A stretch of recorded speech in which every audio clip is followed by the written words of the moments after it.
संत पायी माथा धरिता सद्भाव, तेने भेटे देव आपोआप. म्हणून संतासी अखंड भजावे, त्यांचे पायी व्हावे लीन सदा.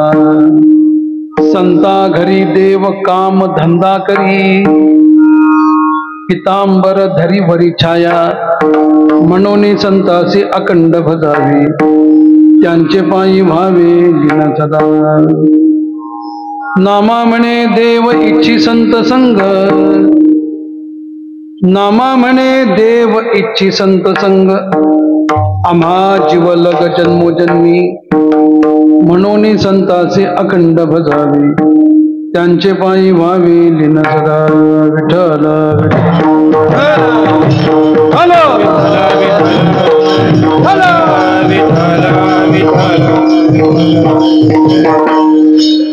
संत पायी माता धरिता सद्भाव, तेने भेटे देव आपोआप. म्हणून संताचे अखंड भजावे, त्यांचे पायी व्हावे लीन सदा. आता केशराजा हेची विनवणी, मस्तक चरणी ठेवितसे. धन्य धन्य नाम देवा, एका जनार्दनी चरणी ठेवा. मस्तक हे पायावरी, या वारकरी संतांच्या. सेवेसाठी घेतलेला अभंग संत श्रेष्ठ जगद्वंदनीय. भगवत भक्त शिरोमणी असणारे, पंढरीरायाचे लढीवाळ भक्त असणारे, ज्ञानोबारायांचे सखे असणारे महान भगवत भक्त नामदेव महाराज यांचा सर्वांना पाठ असलेला, विशेष करून आजरेकरांच्या फळावरती. कारण ज्यांच्या समोर आपण कीर्तन करतोय, वैकुंठवासी तुकाराम महाराज काळे, आजरेकर माऊली, आमच्या नामदेव मंदिरामध्ये कीर्तन होत असताना नामदेवांचाच अभंग जास्त करून सेवेला घ्यायचे. संत पायी असायचा, जन्मजन्म्याम असायचा, अनेक बरेच अभंग. संत संगतीचे काय सांगू सुख. रुक्माई माता राही ओवाळती. जो कसं आहे, आजरेकरांच्या पडाचा नेम आहे, गुरुवार जर आला तर माऊलीचा अभंग. बरोबर आहे. गुरुवार आल्यानंतर आजरेकरांचं कुठेही कीर्तन असू दे, माऊलींचाच अभंग घ्यायचा असा नियम आहे. पण नामदेव मंदिरामध्ये कीर्तन असल्यानंतर नाही, इथं नामदेवाचाच अभंग घ्यायचा.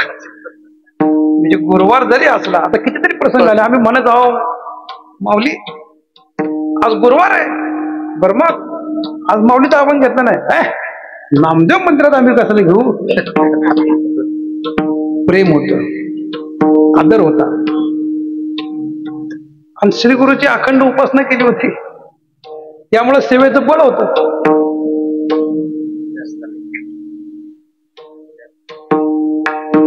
थोडस दाबा जरा चढ नाही. बरोबर आहे, स्वराला बरोबर लागलं. हे थोडं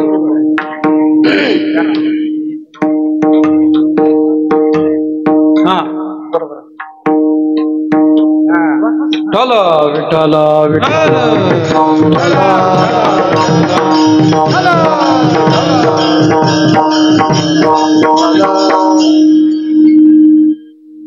त्याच नेमाप्रमाणे संत पायी माता धरिता सद्भाव, तेने भेटे देव आपोआप. या अभंगातून नामदेव महाराज भगवंताचा पत्ताही सांगतात, पुन्हा भगवंताच्या प्राप्तीचा उपायही सांगतात,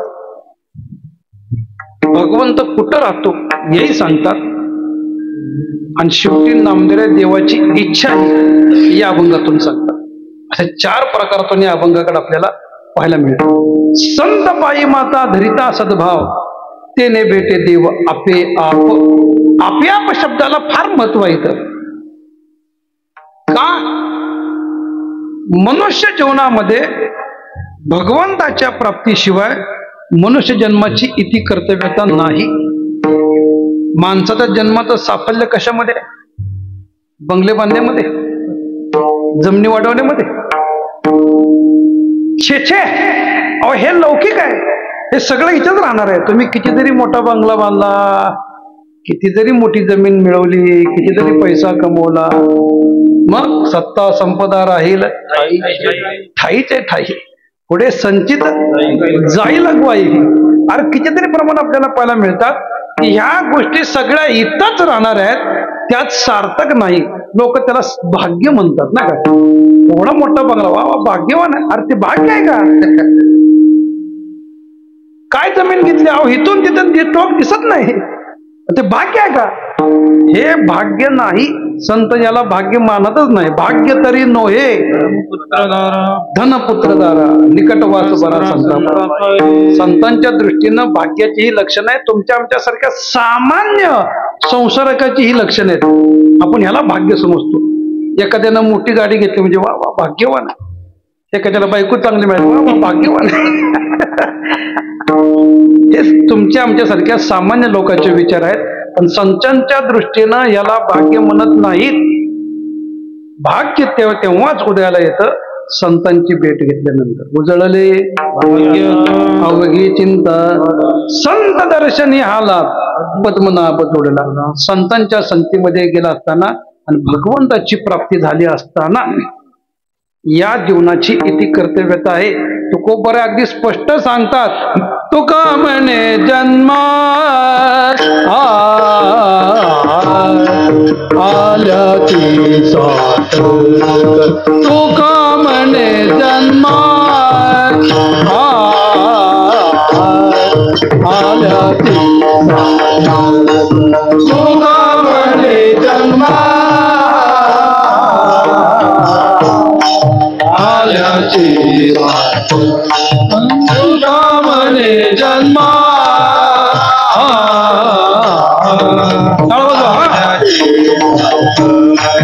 तुका म्हणे जन्मा आल्याची साथ, तुका म्हणे जन्मा आल्याची साथ, तुका म्हणे जन्मा आल्याची साथ, तुका म्हणे जन्मा आल्याची साथ.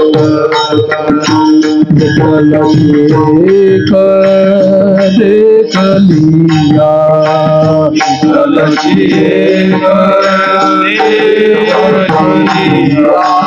विठ्ठलाची एक देखलिया,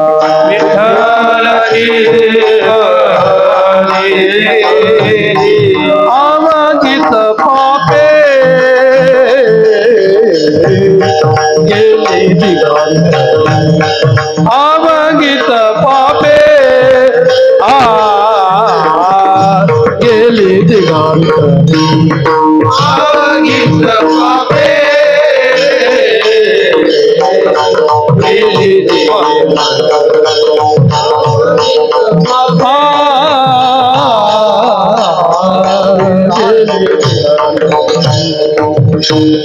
तुका म्हणे जन्मा आल्याची साथ, बोला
सार्थक कशामध्ये आहे? विठ्ठलाची एक देखरिया भगवंताला पाहण्यामध्ये, भगवंताची प्राप्ती करून घेण्यामध्ये मनुष्य जन्माची इति कर्तव्यता आहे. या संसार रूपी देहाची कर्तव्यता, इति कर्तव्यता कशात आहे? ज्ञानोबा देखील म्हणतात, आजी संसार सुफळ झाला की माय. कधी झाला सुफळ? देखिले पाय विठोबाचे. त्या भगवंताच्या चरणकमलाची प्राप्ती झाली असतानाच मनुष्य जन्माची इति कर्तव्यता आहे, अन्यथा नाही. मग तो परमात्मा काय केला असताना प्राप्त होईल? तर भगवंताच्या प्राप्तीकरता अनेक प्रकारचे मार्ग आपल्याला पाहायला मिळतात. शास्त्रांतर अनेक म्हणजे त्यामध्ये 3 प्रामुख्याने सांगितले, ज्ञान, योग आणि कर्म. ज्ञानानं देवाची प्राप्ती आहे, योगानं देवाची प्राप्ती आहे, कर्माने देवाची प्राप्ती आहे. पण त्या मार्गाचा आणि कलियुगाचा जर विचार केला तर कलियुगामध्ये हे मार्ग भगवंताच्या प्राप्तीकरता योग्य आहेत का? ज्ञानानं देवाची प्राप्ती आहे नाही असं नाही. नवे नवे ज्ञानाशिवाय देवाची प्राप्ती नाही. ज्ञानोबा म्हणतात, तरी परमात्मा इसे जे एक वस्तू असते ते जया दिसे ज्ञानास्तव. ज्ञानाशिवाय परमात्मा नावाची वस्तू कळत नाही. देव कसा आहे कळत नाही. मी नेहमी सांगतो वाक्य महाराज, परमार्थ करताना देव भेटावा म्हणून परमार्थ करू नका. काय म्हणतो मी? देव भेटावा म्हणून परमार्थ करू नका. तुम्ही म्हणताल महाराज इतके वर्ष सप्ताह करतोय, आळंदी पंढरीच्या वाऱ्या आम्ही इतक्या वर्ष करतोय, आजा पंजापासून वारीचा नेम आमच्या घरामध्ये आहे. बरं, सप्ताह संपल्यानंतर आपलं नामचिंतन बंद आहे का? घरी सुद्धा आपण नित्यनेम करतोय, ज्ञानेश्वरी वाचतोय, गाथा वाचतोय, अनेक संतांचे वचन आपण वाचतोय, जप करतोय, अखंड जप करतोय. कशा करता करतोय? खरं सांगा बरं, कशा करता? देव भेटावा म्हणून करतो ना. पण मी म्हणतो देव भेटावा म्हणून करू नका. मग कशा करता करायचं या सगळ्या गोष्टी? देव कळावा म्हणून करा. तुम्ही म्हणतात देव भेटणं आणि कळणं यात काय फरक आहे? फार फरक आहे. तुमच्या आमच्या जीवनामध्ये आतापर्यंत देव आपल्याला कितीतरी वेळा भेटलाय. तुम्हा आम्हाला देव आतापर्यंत कितीतरी वेळा भेटलाय, पण कळलाय का? आपल्या जीवनातले काही प्रसंग आठवून बघा. काही कठीण प्रसंग आपल्या जीवनामध्ये येतात आणि त्या कठीण प्रसंगातून आपल्याला कोणतरी बाजूला करतं आणि त्या बाजूला करणाऱ्या माणसाला आपण काय म्हणतो? काय म्हणतो? बरोबर ना? शब्द बरोबरच नाही. उदाहरणार्थ पंचगंगेमध्ये एखादा मनुष्य पडला, त्याला पावायलाच येत नाही, तिथं कोणीच नाही. अशा वेळेस कोणतरी उडी मारतं आणि त्याला बाजूला काढतं. बरोबर? मला सांगा, बुडणारा मनुष्य वाचवणाऱ्या माणसाला काय म्हणतो? काय देवासारखा धावला. बरोबर ना? मला सांगा, जिथं कोणीच नाही तिथं कोणी काढलं बाहेर? कोणी काढलं? कोणी काढलं? आत्ता देवासारखा म्हणताय. आता लगेच सेकंदामध्ये आपण शब्द आपले बदलले. आपण काय म्हणतोय? देवानच काढलं असं म्हणतो का नाही? मला सांगा, जोपर्यंत त्याचं ज्ञान नाही आपल्याला देवाचं, तोपर्यंत त्याला आपण देवासारखा म्हणतो. ज्या क्षणाला हा देवच आहे हे ज्ञान आपल्याला होतं, त्यावेळेस त्याला आपण काय म्हणतो? देवच म्हणतो. म्हणजे देव कळण्याकरता कशाची आवश्यकता आहे? ज्ञानाची आवश्यकता आहे. म्हणून तुमच्या आमच्या जीवनामध्ये आतापर्यंत कितीतरी वेळा देव भेटला, पण त्याला आपण देवासारखंच म्हणतो. त्याला देव काही म्हणत नाही. ज्या दिवशी ज्ञानाची प्राप्ती आपल्याला होते ना, त्या दिवशी हा परमात्मा काय आहे तो कळल्याशिवाय राहत नाही. देव कळण्याकरता ज्ञानच पाहिजे. ज्ञानाशिवाय देव कळणं अत्यंत कठीण आहे. कितीतरी उदाहरणं आपल्याला पाहायला मिळतील. नामदेवासारख्या महात्म्याला सुद्धा देव कळण्याकरता कुठे जावं लागलं? देव भेटला नव्हता का नामदेवाला? नामदेवाला देव भेटला होता. नामदेवाच्या हातून देवानं जेवण करावं, दूध प्यावं. नामदेवांनी ओट म्हणले की देवानं उठावं, बस म्हणलं की बसावं. काय नामदेवांचा अधिकार आहे? नाथ महाराज आपल्या अभंगातून वर्णन करतात, नाम जाता राहुळा दे, नाम जाता राहुळा दे,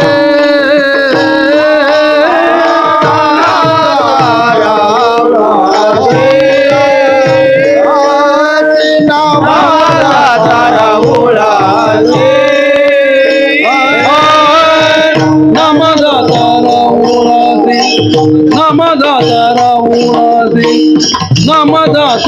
राहुळा दे नामाचा राहुळा नामाचा राहुळा दे नामाचा राहुळा दे देव बोले आदित्यासी देव बोले देव बोले आदित्यासी देव बोले आदित्यासी धन्य धन्य नामदेव धन्य धन्य नामदेव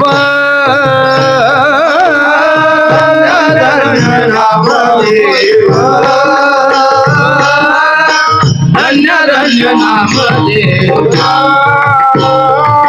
नाम जाता राहुळासी नामाचा राहुळा राहुळासी नाम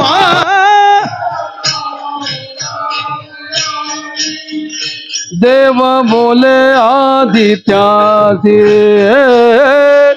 देव बोले आदित्यासी धन्य धन्य नामदेव धन्य धन्य नामदेव देव बोले आदित्या आदित्या धन्य धन्य देव धन्य धन्य नामदेव हे आपल्या वारकरी संप्रदायातल्या जुन्या काळातल्या चाली आहेत. आता त्या चालीमध्ये बचमंगळ केलं भाग निराळा आहे, पण फडकऱ्यांनी या चाली अजून सांभाळल्या नाही का. नामादाता रावळासी देव बोले आदित्यासी.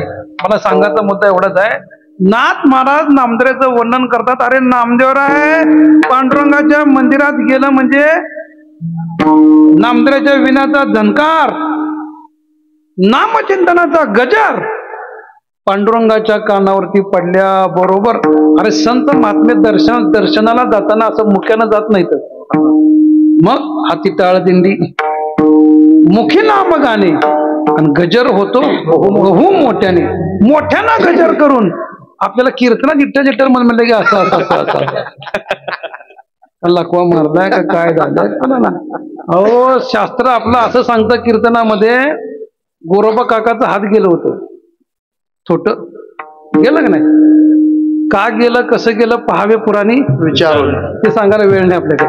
पण हात गेलं होतं आणि नामदेवांनी का सगळ्याच लोकांना आज्ञा केली, सगळ्यांनी हात वर.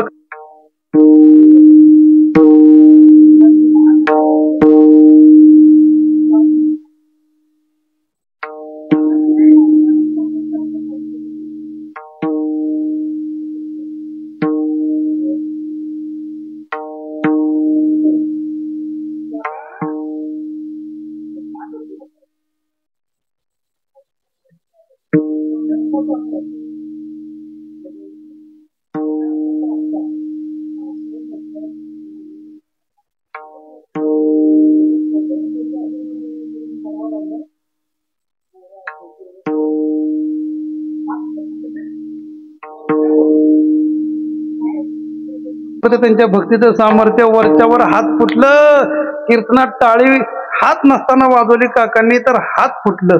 आणि ज्याला हात असून आता पुढचं सांगण्याची मला काही आवश्यकता नाही, असं सामर्थ्य या कीर्तनाचं असलेलं. आणि त्या हाती टाळ दिंडी मुखी नामगाने आपला इथे विषय चालला होता. मोठमोठ्यानं नामचिंतन करून नामदेव संत महात्मे दर्शवण्याचे देवाच्या कानावरती गजर पडल्याबरोबर परमात्मा जर आधी कोणाशी परत बसला असेल तर भगवंताने बाकीच्यांना बाजूला करावं. नाथ महाराज म्हणतात देव बोले आधी ते असतील, बाकीच्यांना बाजूला करून नामदेवाच्या पुढं भगवंताने सामोरं यावं.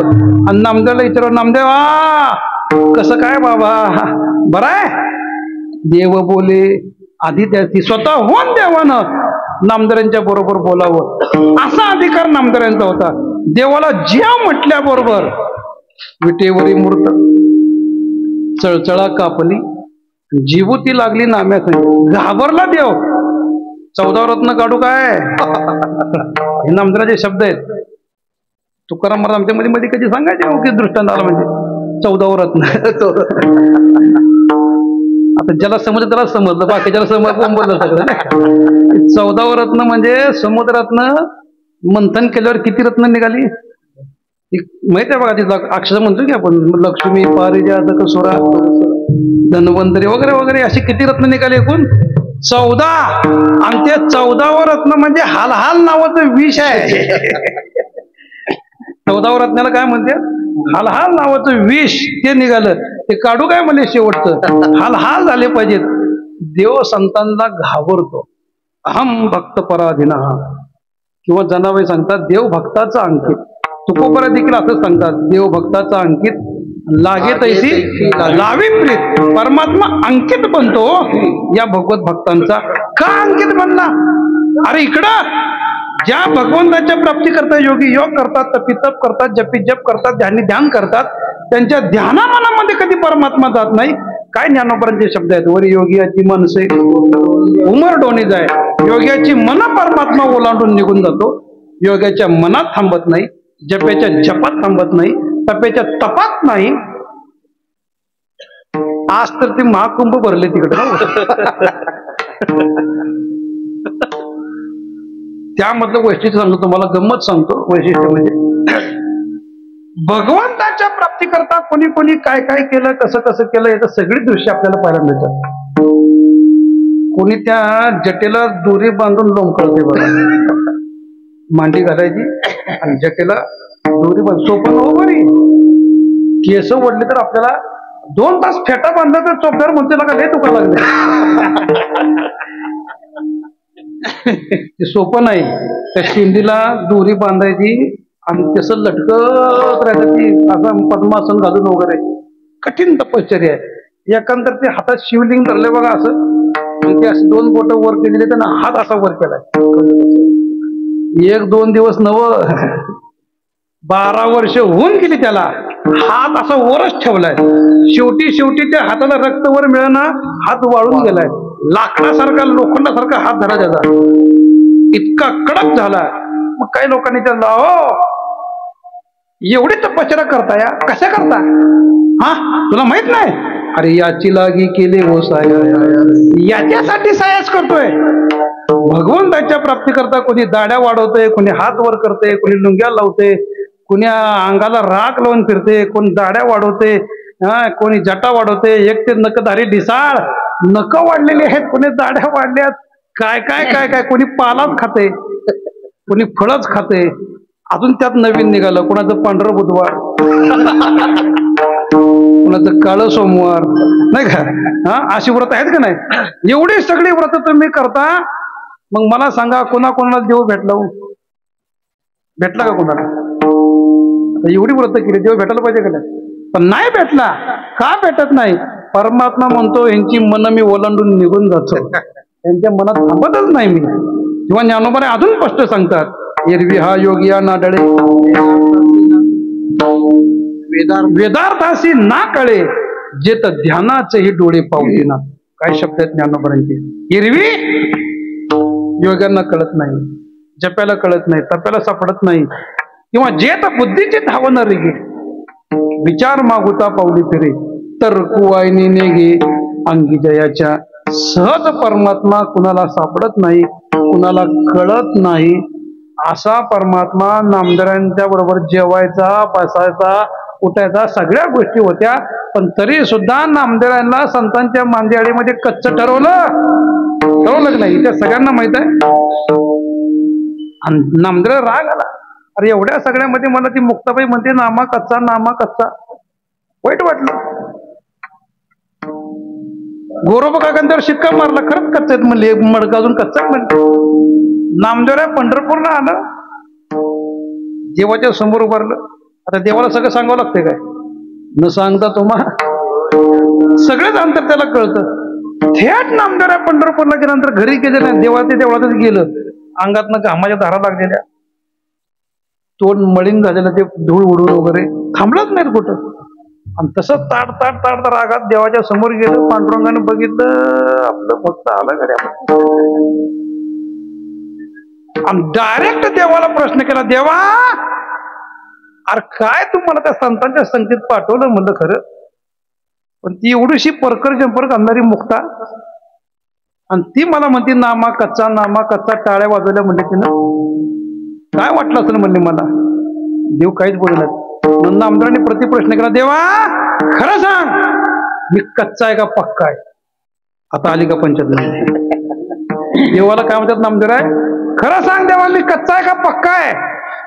देवाने विचार केला, जर यांना कच्चा आहे म्हणावं तर आधीच गाडी तापलेली आहे म्हणजे, फुल टेम्परेचर आहे म्हणले, आणि मी त्यातनं कच्चा आहे नामदेवा जावं लागतं तुला, असं जर म्हटलं तर आधीच भडकलेलं आहे, अजून भडकल. मग बरं पक्का आहे म्हणावं तर माझं यथार्थ ज्ञान होणार नाही, कळणार नाही. आता काय करावं, कच्चा आहे असंही म्हणता येणार, पक्का आहे असंही म्हणता येणार. शेवटी देव आहे, चतुर आहे नाही का. देवानं नामदेवाला सांगितलं कच्चा आहे असंच सांगितलं, पण थोडे शब्द बदलाबदली केली, फिरवलं शब्द. काय शब्द फिरवलं, देव म्हणतात नामदेवा तू कच्चा अजिबात नाही म्हणले. काय म्हणले देव, कच्चा अजिबात नाही. मग देवा अरे अजून पक्का व्हायचा आहे. काय सांगितलं, कच्चा अजिबात नाही पण अजून पक्का व्हायचा आहे. म्हणजे काय झालं, कच्चा झाला ना. आणि मग नामदेव म्हणतात देवा असं, मग पक्का होण्याकरता काय करावं लागेल. देव म्हणलं आत्ता गाडी रुळावर आली म्हणजे. आणि मग सांगितलं नामदेवा संता विन प्राप्ती नाही, संता विन प्राप्ती नाही, संता विन प्राप्ती नाही, संता विन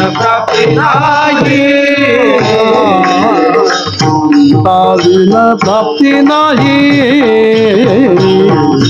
संता विन प्राप्ती नाही,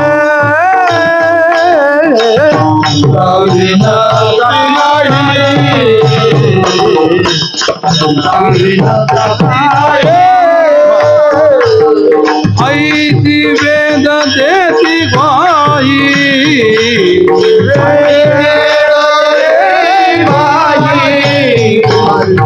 ऐती वेद देती ग्वाही,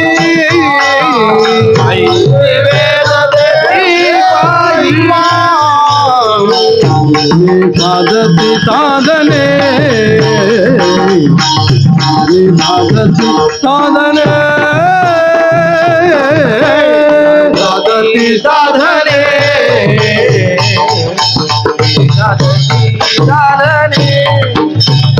संता विना प्राप्ती नाही, संता विना प्राप्ती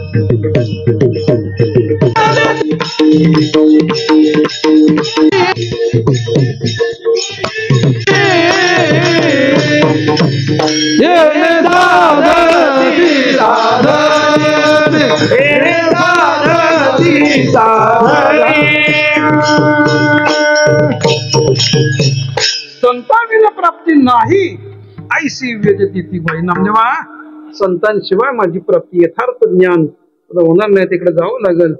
बऱ्याच परीक्षामध्ये घेतलेल्या आहेत, सगळ्यांना इतिहास मिळतात, मी जास्त लांबवत नाही. नामदेव आहे विसोबा क्षेत्रांच्या संख्येमध्ये गेलं, विसोबा क्षेत्राच्या संख्येत तिथेही त्यांना थोडासा अनुभव प्राप्त झाला. आणि त्यानंतर त्यांची संगत घडल्यानंतर काय नामदेवांची अवस्था झाली.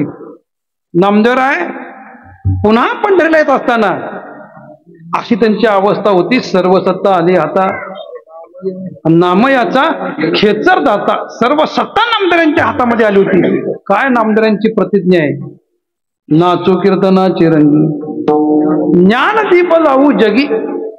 ज्ञानाचं दीप जगामध्ये लावण्याचं सामर्थ्य नामदेवांना विसोबा क्षेत्रांच्या संख्येमध्ये गेल्यानंतर प्राप्त झालं. पुन्हा पंढरपूरला येत असताना पंढरीच्या जवळ झाले असं, पंढरी समीपर आहे 2 कोस नाही का, थोड्या वेळ थोडीच राहिली होती पंढरपूर. तिथं नामदेवाच्या घरं भिक्षा मागून आपल्या चपात्या भाकऱ्या जे काय असेल ते करून ठेवलं तर रोट्या. देवाला वाटलं माझा नामदेव आता तरी पक्का झाला का नाही बघावं म्हणून देव पुन्हा आलं आणि नामदेवांच्या रोट्या करून ठेवल्या होत्या, 4-5 रोट्या टोपल्यामध्ये. नामदेवाचं लक्ष नाही असं बघून देवानं म्हणजे त्या कुत्र्यानं तोंड घातलं टोपल्यात आणि त्या चपात्याचा गट्टाच्या गट्टाच तोंडात धरला असा आणि लागलं पळायला. नामदेवानं बघितलं, आला का कुत्र चपात्या पळवते या. आता मला सांगा, तुम्ही आम्ही जर तिथं असतो काय केलं असतं आपण? काय केलं असतं?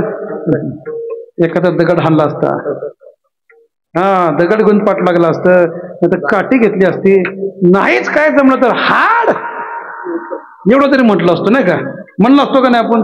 पण ती दृष्टी नामदेवांची होती.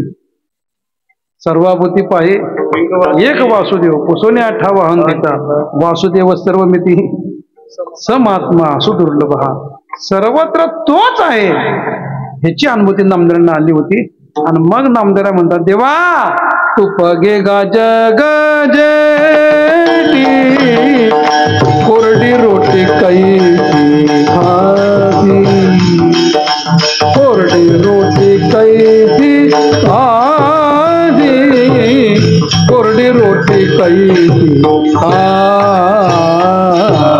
तू पगे गा जग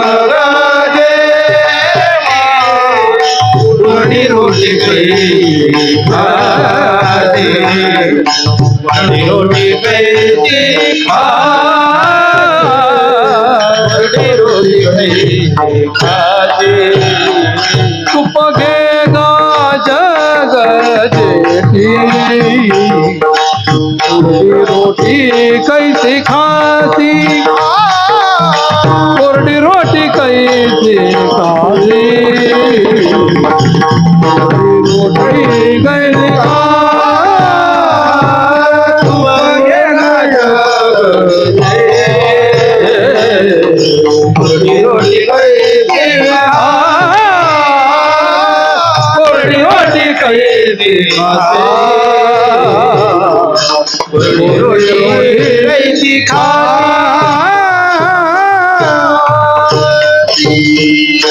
तूप घेगा जगाची कोरडी रोटी कैसी खाते. देवा अरे कोरड्या चपात्या कसं खातो या? मग अरे तूप घे, कोरड्या चपात्या चढलं, कोरड्या चपात्या खाशील तर घशामध्ये अडकतील, टोटर बसतील न काय. मग तुपासंग खा. आणि असं म्हटल्या बरोबर देवानं ते श्वान रूप टाकलं. चतुर्भुज रूपामध्ये परमात्मा प्रकट झाला आणि चतुर्भुज रूपामध्ये प्रकट होऊन देव म्हणतो, नामदेवा अरे मला कसं ओळखलं? नामा मने खेचर पायी, आणि ओळखी झाली सर्वात आहे तू, जडी स्थळी काष्टी पाशाणी तूच आहे. याची अनुभूती मला पुन्हा मिळाली संतांच्या संगतीमुळं. संतांच्या मुळे आम्हाला ज्ञान प्राप्त झालं आणि म्हणून तो आम्हाला कळला. आणि देव कसा उभारला होता? चतुर्भुज श्याम मूर्ती, शंखचक्राची आकृती, पितांबराची दिव्य दीप्ती, पडली सृष्टीवरी. समजेतलं वर्णन आहे. चतुर्भुज श्याममूर्ती, चतुर्भुज रूपामध्ये परमात्मा प्रकट झाला.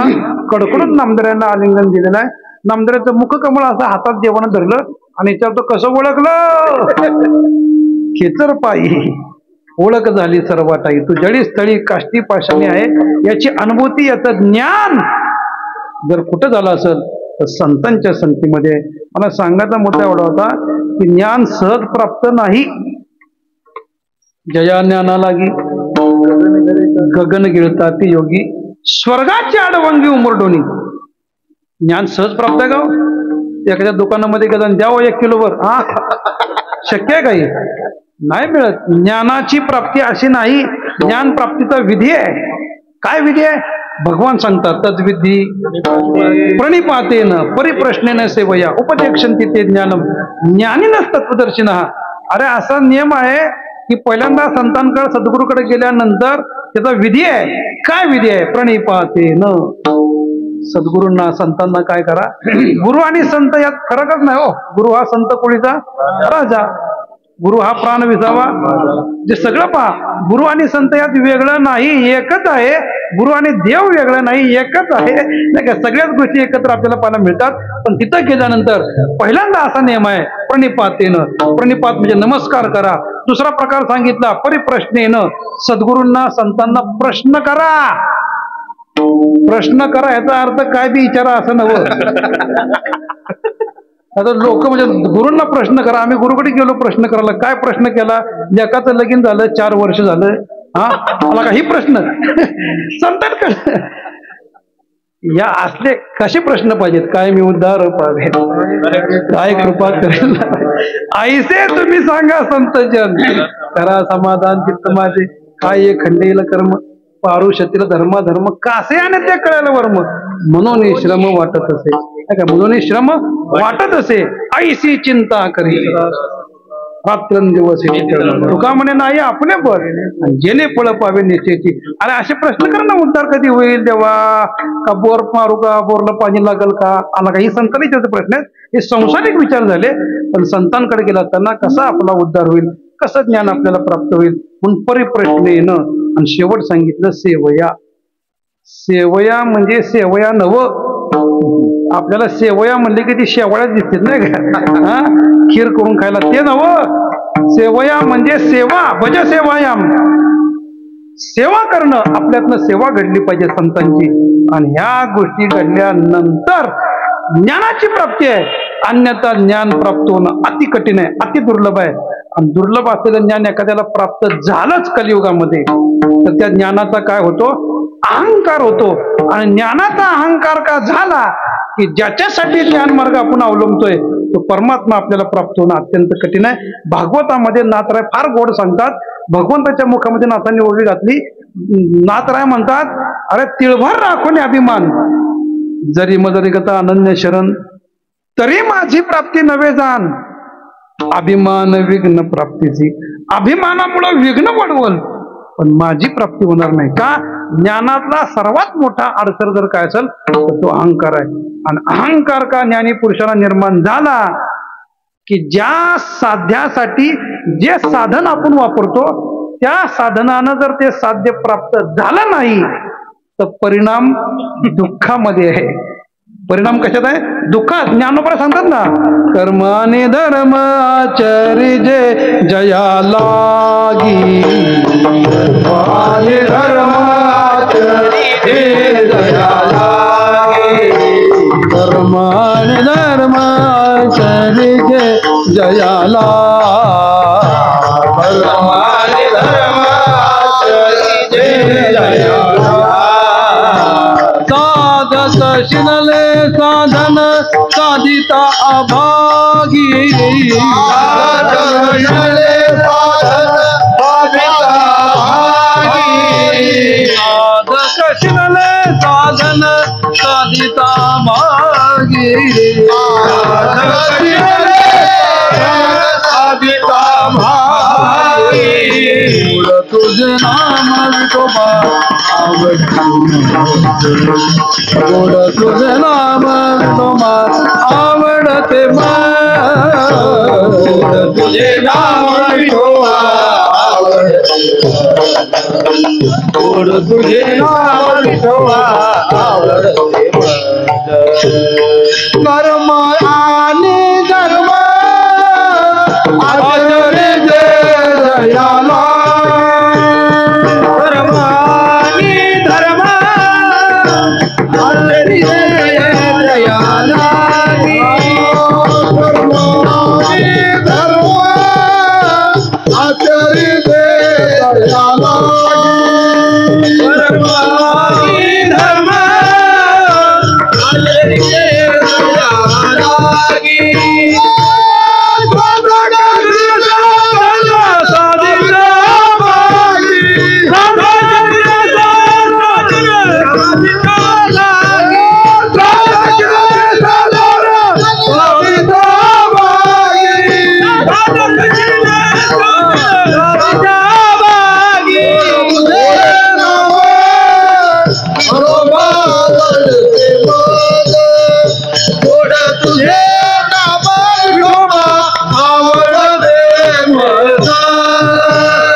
साधन कसे नले साधन साधिता बाधी. काय ज्ञानोबरांचे शब्द आहेत. साधक क्षणून जातात, थकून जातात, पण त्यांना साध्याची प्राप्ती होत नाही. म्हणजे ज्ञानानं देवाकडे कलियुगात जात असताना एकतर ज्ञान प्राप्त होणंच कठीण आहे.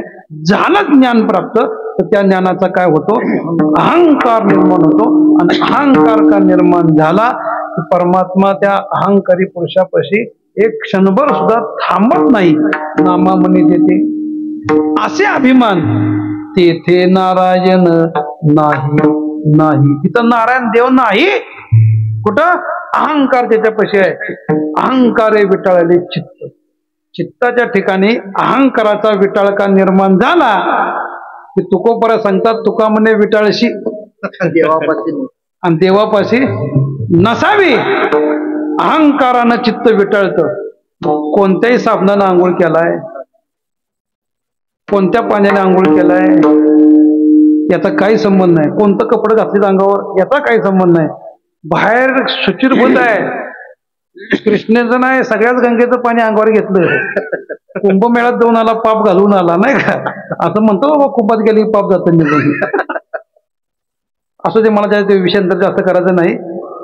काही जरी केलं, अहंकार जर गेला नाही तर तो मनुष्य भगवंताचं म्हणजे कोणतंही शुद्ध कार्य करण्याच्या लायकीचा राहत नाही. हे मी म्हणत नाही. तुकोबराय सांगतात, अहंकार तो नासा भेद जगी निंद्य ओवळा. काय तुकोबराचे शब्द आहेत. अहंकार तो नासा भेद जगी निंद्य. अरे अहंकारामुळं जगामध्ये निंदेला पात्र होतो आपण. कोण? अहंकारी मनुष्य. अहंकारी मनुष्याची कोण स्तुती करतो का?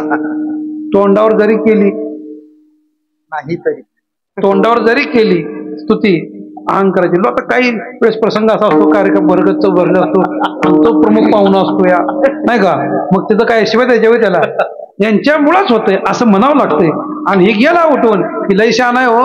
हा, अहंकारमुळं माणसं निंदेला पात्र होतात. अहंकारी पुरुष स्तुती करत नाही. ही वय लय शहाणा आहे असं लोक सहज म्हणतात. म्हणजे निंदेला पात्र अहंकारामुळे होतो. जगी निंद्य ओवळा. ओवळा म्हणजे काय? अरे सोवळा म्हणजे पवित्र आणि ओवळा म्हणजे अपवित्र. अहंकारामुळं आपल्याला अपवित्रपणा प्राप्त होतो आणि अपवित्रपणा प्राप्त झाला की शुभ कार्य करण्याच्या अधिकाराचा आपण राहत नाही. बरं एवढंच नाही, अहंकाराचे अजून दुष्परिणाम तुकोबरा सांगतात. अरे करवी तो आत्महत्या नेदी आपता तळू. तुकोबराने सांगितलं, अहंकारी मनुष्य पावलो पावली आत्मघात करतो म्हणजे आत्महत्या करतो. अहंकारामुळं माणसं स्वतःची स्तुती करतात नाही का, आणि स्वतःची स्तुती करणं म्हणजेच आत्मघात आहे, आत्महत्या आहे. शास्त्र आपलं असं सांगतं, स्वकीर्तिकानी नायकावी. अरे स्वतःची कीर्ती कानानं ऐकू नये असं शास्त्र सांगतं आपलं. पण आजकाल फॅशन निघाली वाढदिवसाची कीर्तन. आहे का नाही? जिवंत असताना त्याचं कीर्तन करायचं, वाढदिवसाचं कीर्तन. आणि त्या कीर्तनात सांगायचं जन्मल्यापासून यानं अमकं अमकं केलं, त्यातलं काहीच केलेलं नसतं. आयुष्यात पंढरपूर कधी बघितलेलं नसतं, आयुष्यात एकादशी कधी केलेलं नसते. पण कीर्तनकार बी आमचं नालायक झाले लोभाचे मांजर नाही का. त्याला पुढं पाकिट दिसतंय, मग काय स्तुती करत सुटतंय, कसंही करत सुटतंय. कीर्ती मानवाची गुरु नये वर्णावी ती थोरी एका विठ्ठलाची. कीर्ती मानवाची वर्णू नये किंवा बोलू नये. माणसाची कीर्ती कीर्तनात गाण्याचा विषय नाहीये. पण आजकाल ती फॅशन निघाली हो. हे मोठे मोठे लोक वाढदिवस असलं की अमक्याचं कीर्तन तमक्याचं कीर्तन. आता हे आपल्या फडात सुटू लागले हळूहळू नाही का. असली अवस्था आपल्याला पाहायला मिळते. स्वकीर्ती कानी. अरे स्वतःची कीर्ती कानाने ऐकायची नाही. आजकाल लोक स्वतःच फॅशन म्हणून स्वतः अरे मी हाय म्हणून चाललंय. हा, आणि तू केल्यावर राहणार आहे बाय. म्हणतो ना मी हाय म्हणून, मी हाय म्हणून, मी मी मी मी स्वतःची स्तुती. तुकोबरा म्हणतात स्वतःची स्तुती का केली की आत्महत्या केली. आणि पावलो पावले आपण स्तुती करतो आणि पावलो पावले आत्महत्येचं पातक आपल्या शिरावर बसतं. या आता आठवण तुम्हाला सांगतो, महाभारतातली कथा फार गोड आहे की ज्यावेळेस कौरव पांडवांचं युद्ध संपलं, कौरव हारलं, मेलं सगळं, पांडव विजयी झालं, धर्मराज राज्यावरती बसलं. आता धर्माचं राज्य आलं तिकडं तिकडं आनंदी आनंद नाही का, झाला आनंदी आनंद सगळ्यांना. पण काही लोकांना चांगलं खपत नसतं ना का. धर्मानं रात्रीच्या वेळेस आपले हेर पाठवलं होतं, जा गावात आपल्याबद्दल लोक काय बोलते ती विचार कर, विचार म्हणजे ऐकून ये. पारावरती काही लोक रात्री बसतात बघा गप्पा मारत, त्या पारावरच्या गप्पांना कोणताही विषय नसतो. चराटाला चराट, अगदी काकडा सुरू झाला तरी यांचं चराट संपतच नाही, नाही का. कीर्तनात बसणार नाही ती, पण तिथं एकदा लिंक का लागली रात्र उठून जाते. मला ते बाकीचा विषय सांगायचं नाही. आणि त्या पारावरच्या गप्पामध्ये एक जण म्हणला, कशा धर्माचं राज्य बोलताय म्हणला तुम्ही. अरे त्या धर्माच्या गोशाळेतल्या गायी गंधर्वानं पळवल्या, चोरून गेल्या म्हणले. ज्या अर्थी धर्माच्या गोशाळेतल्या गायी गंधर्व चोरून नेतोय, त्या अर्थी धर्माचं आणि त्या गंधर्वाचं काहीतरी जुळलंय म्हणले ना. आणि शक्य आहे का म्हणले गायी चोरून नेणं, काय त्याची ताकद आहे. भीमासारखा भाऊ आहे त्याच्याकडं, 1000 हत्तीचं बळ त्याच्याकडे आहे. अर्जुन, ज्या अर्जुनाचं नुसतं नाव घेतलं तरी गंधर्व पळून जायचे. जेणे संग्रामी हरो जिंतीला, निवात कवचाचा टाहो पुढीला, पवाडा तो केला गंधर्वासी. गंधर्वासंग विजय प्राप्त करणारा अर्जुन, भगवान शंकरावर विजय प्राप्त करणारा अर्जुन, त्यांचा धनुर्धर असताना सुद्धा त्या गायी चोरून नेल्या. या अर्थी त्याची काहीतरी साठोदोट झालंय. आणि ही बातमी येऊन धर्माला सांगितली दूतांना की अर्जुनासारखा शूरवीर आपल्याकडे असताना आपल्या गोशाळेतल्या गायी चोरणं म्हणजे तुम्ही त्या चोरीला सहकार्य केलंय, असं लोकांचं म्हणणं आहे म्हणले. धर्माला वाईट वाटलं. आणि तेवढ्याच समोर अर्जुन आला, कोणाच्या, धर्मराजाच्या. आणि अर्जुनाला समोर बघितल्याबरोबर धर्मराजाला असा राग आला. धर्मानं अर्जुनाला शिव्या दिल्या, मूर्ख आहेस, अक्कल नाही तुला. कोण म्हणतंय, धर्मराज. कुणाला म्हणतोय, अर्जुनाला. अरे गोशाळेतल्या गायीत असतो का झोपला होता काय तू. अर्जुनाला धर्मराज बोलायला लागला. अर्जुनानं काही प्रत्युत्तर केलं नाही, मान खाली घालून गपचूप अर्जुन ऐकत होता. अमकं झालं, तमकं झालं, तुझ्यामुळं असं झालं, नाव गेलं वगैरे बऱ्याच गोष्टी बोलला. पण अर्जुनाला बोलता बोलता बोलता बोलता धर्माची जीभ घसरली आणि त्या धनुष्य बाणाला अर्जुनाच्या धर्मानं शिव्या घातल्या. धिक्कार असो तुझ्या बरोबर तुझ्या धनुष्याचा, काय का मोडून टाक, फेकून दे म्हणजे, काय उपयोग आहे तुझं धनुष्य. धनुष्याला अपमानित केल्याबरोबर अर्जुनानं तलवार उपसली आणि धर्मराजाला मारण्याकरता धावला. धर्माला अशी तलवार मारणार एवढ्यात देव प्रगट झालं. आता का झालं, कसं झालं पहावे पुराणी, ते सांगायला वेळ आपल्याकडे नाही. पण देव प्रगट झालं. देव प्रगट झाल्याबरोबर धर्माचा अर्जुनाचा हात धरला देवानं, असं लगा लगा लगा लगा, आताच भावकी मारली का तुझी मुली, अजून थोडा वेळ झाला ना युद्ध जिंकून लगेच. तसं नाही म्हणले देवा. म्हणजे काय, माझी प्रतिज्ञा आहे. काय प्रतिज्ञा आहे, जो कोणी माझ्या गांडीव धनुष्याचा अपमान करील त्याला जिवंत सोडणार नाही. काय म्हणला अर्जुन, जो कोणी माझ्या गांडीव धनुष्याचा अपमान करल त्याला जिवंत सोडणार नाही. आता हा अपमान कोणी केलाय, धर्मानं केलाय. प्रतिज्ञे पुढे माणसाला पावकी दिसली नाही पाहिजे. आणि मग आपला तो बाब्या दुसऱ्याचं कर्ट म्हणून आपण घाबरत नाही. पण खरा जो असतो ना, बोले तैसा चाले. अर्जुनाला तो धर्म दिसला नाही, माझी प्रतिज्ञा मोडणार आहे, यानं माझ्या धनुष्याचा अपमान केलाय, तलवार काढली, मारण्याकरता धावला. देवानं हात आला, थांब थांब थांब थांब अर्जुना, धर्माला मारू नको म्हणजे तेव्हा माझी प्रतिज्ञा आहे. असू दे म्हणले, सज्जनाला असं जीव मारण्यापेक्षा सज्जनाचा अपमान कर. सज्जनाचा काय कर, अपमान कर. सज्जनाचा जर विनाकारण अपमान झाला तर मेल्यापेक्षाही जास्त दुःख होतं, नाही का. आणि असं शास्त्र कोणी सांगितलं, देवानं सांगितलं. कायदा काय, कायदा किती बी कडक असू द्या, जेवढा कायदा कडक तेवढ्या पळवाटा जास्त असते त्या, नाही का. किती कायदा कडक असू द्या, केस कशी लांबायची त्या वकिलांना त्या तुम्हाला सगळं सांगते की नव्हता. तसं देवाने सांगितलं, थांब थांब थांब म्हणले अर्जुना, ते पुस्तक कुठं आहे म्हणले कायद्याचं, आणि इकडे म्हणले बघूया म्हणले जरा. आणि मग देवानं सांगितलं शास्त्रातला उपाय, अर्जुना सज्जनाची विनाकारण निंदा करणं, त्याला अपमानित करणं हे मेल्यापेक्षा जास्त दुःखदायक आहे. म्हणून तू काय कर, भर सभेमध्ये त्या धर्माचा काय कर, अपमान कर. अपमान कर म्हटल्या बरोबर अर्जुनानं भर सभेत धर्माला नावं ठेवली, मग नावाला मोठा झालाय वगैरे वगैरे बरं आदवा तद्वा ज्याला म्हणतो आपण, धर्मराजाला बोलू लागला अर्जुन. धर्माने त्या सगळ्या गोष्टी ऐकल्या, मान खाली घातली. अरे अरे अरे, धाकट्या भावाकडनं मोठ्या भावाचा अपमान भर सभेत, राज्यसभेमध्ये अपमान व्हायला लागलाय. धर्माला वाटलं हे ऐकण्यापेक्षा मेलेलं बरं, असं ऐकण्यापेक्षा मेलेलं बरं किंवा मरण भले. बरी काय अवकळायची, अरे अरे अरे अरे अरे अरे मेलेलं बरं, पण अशी अवकळा नको. धर्मानं मान खाली घातली. धर्मानं मान खाली घातल्याबरोबर जी तलवार अर्जुनानं धर्माला मारण्याकरता उपसली होती की नाही, तीच तलवार आपल्या मानाकडे वळवला असा हात. देव जवळ होतो पण बरं, देवानं पटकन अर्जुनाचा हात धरला. अर्जुना आता काय झालं म्हणले, ती तलवार तुझ्या मानावर मारतोय, तू का मारायला लागलाय? म्हणजे देवा माझी दुसरी प्रतिज्ञा आहे म्हणला. पहिली प्रतिज्ञा काय, जो कोणी धनुष्याचा अपमान करेल त्याला जीवन सोडायचं नाही. दुसरी प्रतिज्ञा काय, दुसरी प्रतिज्ञा अशी आहे की जो कोणी धर्मराजाचा अपमान करल, धर्माला नावं ठेवल, धर्माला शिव्या देईल, त्याला जिवंत ठेवायचं नाही. मग आता हा अपमान कोणी केलाय? मी केलाय.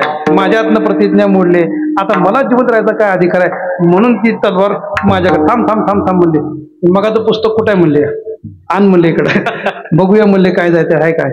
आणि मग भगवंताने अर्जुनाला सांगितलं, अर्जुना तू आता स्वतःची काय कर, स्तुती कर. स्वतःची काय कर, स्तुती कर. अरे मी होतो म्हणून युद्ध जिंकलं असं म्हणले नाही का. हा, माझ्यामुळं हे विजयश्री प्राप्त झाली वगैरे वगैरे या गोष्टी म्हण, स्वतःची स्तुती कर. अरे स्वतःची स्तुती कर म्हणजेच आत्मघात आहे. आणि आत्महत्या आपल्या आत्म्यात ठरते कधी, स्वतःची स्तुती करणं. म्हणून तुकोबाराय म्हणतात, करवितो आत्महत्या. अहंकार माणसाला आत्महत्या करायला लावतो आणि त्या आत्महत्येचं पातक आपल्या डोक्यावरती बसतं. आत्महत्येचं पातक माणसाच्या आत्म्यात फेटत नाही. तुका म्हणे आत्महत्या रे घातकी, थोर होते चुकी नारायणी. आत्महत्या ज्ञाना म्हणजे अहंकारामुळं आपल्यातनं घडते. आणि अशा अहंकारालाच ज्ञानी मनुष्य डोक्यावरती घेतो.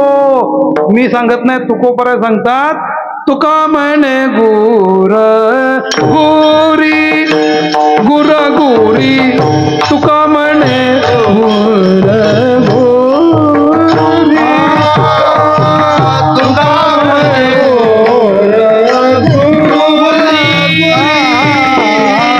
तुका म्हणे गुर गोरी,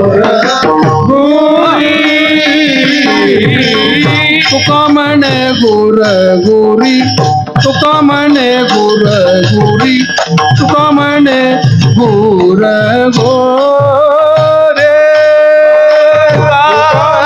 गुर गोरी, तुका म्हणे गुर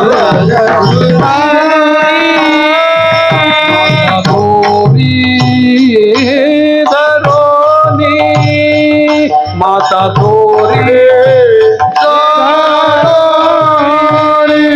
माता थोरी धरोनी,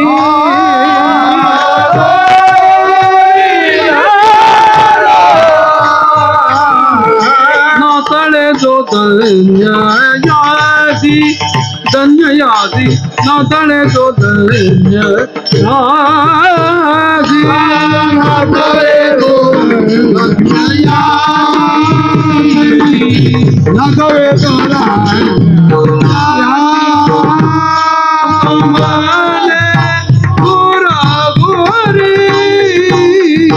माता थोरी धरोनी, माता थोरी धरोनी, माता थोरी धरोनी,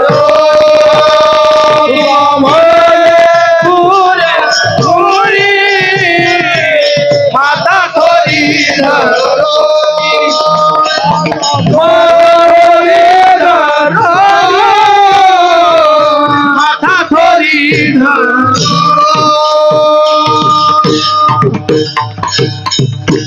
ज्ञान मार्गाचं काठिण्य पण आपण बघतोय. एक तर कलियुगामध्ये ज्ञान प्राप्त होणं दुर्लभ आहे. झालं ज्ञान प्राप्त तर त्याचा अहंकारापासून बचाव करणं अत्यंत कठीण आहे. आणि अहंकार का झाला की मग ज्याच्यासाठी आपण ज्ञानाने जात आहोत परमात्मा आपल्याला प्राप्त होणार नाही. म्हणून कलियुगामध्ये ज्ञानानं देव भेटल याची शाश्वती नाही, याची गॅरंटी नाही. राहिला योग, योगानं भगवंतापर्यंत जाऊ म्हणणं सोपं आहे, पण कलियुगामध्ये योग मार्ग आपल्या हातनं आचरण होईल का? योगानं जाता येईल का? योगा म्हणजे आजकाल फॅशन निघाली बा. लोक सकाळ सकाळ पहाटे रस्त्यावर उठून बसतील. नाक श्वास घेणं सोडणं ते करणं हे चांगलं आहे, पण कशा करता? आरोग्य करता, शरीराकरता चांगलं आहे. रोज करत जा, म्हणजे फालतू गोष्टी काय होणार नाहीत. पण त्यानं नाक दाबल्यानं देव भेटेल असं मात्र समजू नका बरं. तुमचं शारीरिक आरोग्य चांगलं होईल, पण त्याला देवच भेटल सांगता येत नाही. अजून योगाचे प्रकार आहेत. ज्ञान काय गोरांजन योग आहे, पातंजल योग आहे. असे कठीण कठीण किती कठीण आहेत. भगवान सांगतात देशोदिक्तरस्तेषाम अव्यक्ताईगतिर्दुःखम देहवद्भिर्वाप्यते. अरे अत्यंत कठीण आहे योग कलियुगामध्ये आचरण करणं. किंवा एकाच वेळी तुम्हाला सांगतो, वाचून योगाची या बळे अधिक काही मिळे. ज्ञानोबरा प्रश्न करतात, ऐसे नाही आगळे कष्टची तया. ज्ञानोबरा म्हणतात योगामध्ये तुम्हाला अजून काय मिळायचं आहे? अरे कष्टच. म्हणून योगाच्या वाटा जे निघाले का सुपटा त्या दुःखाचा वाटा भागाला. किंवा ज्ञानोबरा मार्मिक दृष्टांत देतात, योगाचं काठिण्य पण सांगतात. पाहे पालो हा चेचने जई बोचरिया पडती खाणे तई पोट भरणे की प्राणे शुद्धी म्हणो. काय ज्ञानोबरांनी मार्मिक दृष्टांत दिला हो. काय दृष्टांत दिला? ज्याच्या तोंडामध्ये एकही दात नाही त्याला आपण काय म्हणतोया? बॉल बिरिंग आता इंग्लिश शब्द झाला. बोचरा. ज्ञानोबरांनी सांगितलं ना, बोचरिया पडती खाणे. प्रत्येक भागात याला वेगळे वेगळे शब्द आहेत. बोत्रा बोत्रा बोत्रा काही ठिकाणी म्हणतात. आमच्या सोलापुरी भाषेत त्याला बोळकं म्हणतात. बोळकं म्हणजे ज्याच्या तोंडात एकही दात नाही असा बोच. पण ज्ञानोबा शब्द घ्या, बोचरा मनुष्य. बोचऱ्या माणसाला भूक लागली म्हणून काय खायला दिल्या? काय दिलंय? नुसते चणे नाही हो, लोहाचे म्हणजे लोखंडाचे चणे दिले खायला. जमल का त्याला खायला लोखंडाचं हरभर? मी म्हणतो लोखंडाचं हरभर सोडा, ज्याच्या तोंडात एकही दात नाही अशा माणसाला केळ खायला द्या. आणि ते केळे असं असावं, मऊ झालेलं केळ असावं. आणि आपण उगं कोपऱ्यामध्ये उभं राहून त्याची गंमत बघावी, केळ कसं खाते. आता काय सांगू तुम्हाला, दात पडल्यामुळं हिरड्यात टणक होत्या. त्या दात पडल्यावर हिरड्यात टणक असते. आणि हिरड्याचा आकार कसा असतो? या असा गोल असतो ना का, अर्धगोल आकार असतोय हिरड्याचा दात पडल्यानंतर. माझ्या शब्दावर विश्वास नसेल तर दात पाडून बघा. फक्त इथं नका, सप्ताह होऊ द्या, मग नंतर बघा. हिरड्यात टणक आणि गोल असते त्या. आणि केळ कसं असते? मऊ आणि गोल असते. या केळ गोल असते ना. मला सांगा, 3 गोल जर एकत्र आलं तर दाब बसतोय का? दाब बसतोय? बघा प्रयोग करून घरी गेल्यावर. दाबच बसत नाही. ते म्हातारा केळाचा तुकडा टाकतं तोंडात आणि उजव्या हिरड्यानं दाबतं असं. आणि उजव्या हिरड्यानं दाबल्या बरोबर ते त्यातनं घसारतं केळ आणि डावीकडे उडी हाणतंय ना बघा. मग ते डावी आले की इकडून दाबतंय असं. इकडून दाबले की पुन्हा माघारी येते, पुन्हा इकडून तिकडं, इकडून तिकडं ते केळ होतंय. पण त्याला केळ चावलं जात नाही. मग मला सांगा, ज्याला केळ चावलं जात नाही तर लोखंडाचा हरभर जमतील का? चणे खावे लोखंडाचे मग ब्रह्मपदी नाचे. जनाबाई म्हणतात, अरे लोखंडाचे चणे खाणं याचा अर्थ प्रत्यक्ष लोखंडाचे चणे उचलून खायचे नाहीत. मग पण लोखंडाचे चणे खाण्याचा प्रसंग जर आला तर तो किती कठीण आहे, किती दुःखदायक आहे. इतकं दुःख त्या योगामध्ये आहे. म्हणून योगानं कलियुगामध्ये देव भेटल याची गॅरंटी नाही. ज्ञानोबा स्पष्ट सांगतात, योग योग विधी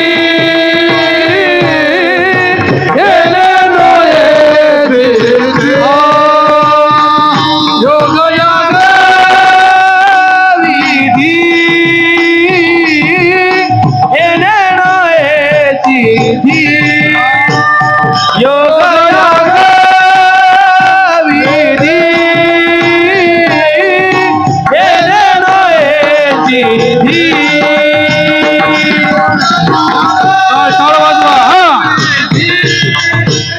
पळू नका ओढून येणेलो हे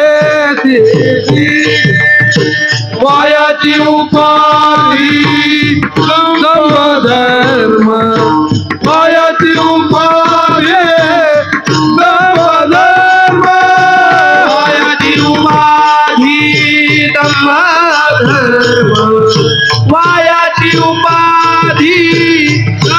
धर्म वायाची उपाधी धर्म वायाची उपाधी धर्म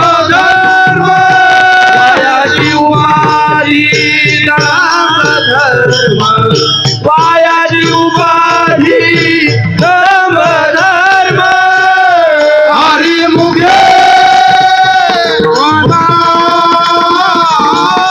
हरी मुखे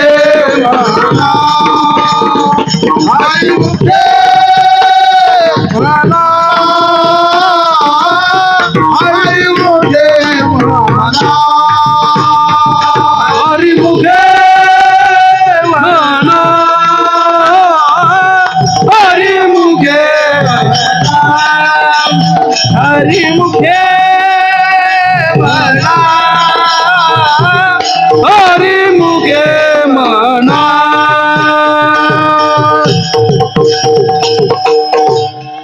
योग याग विधी येणे नो हे सिद्धी वायाची उपाधी दंभधर्म. अरे योगानं कलियुगामध्ये देवाकडे जाणं म्हणजे देव प्राप्त करून घेणं अत्यंत कठीण आहे, अत्यंत दुःख त्यामध्ये आहे. आणि एवढं दुःख आपण कलियुगामध्ये नाही सहन करू शकत, म्हणून त्या दुःखाची वाटा भागाला आपल्या भागाला दुःख येतं पण देव प्राप्त होत नाही.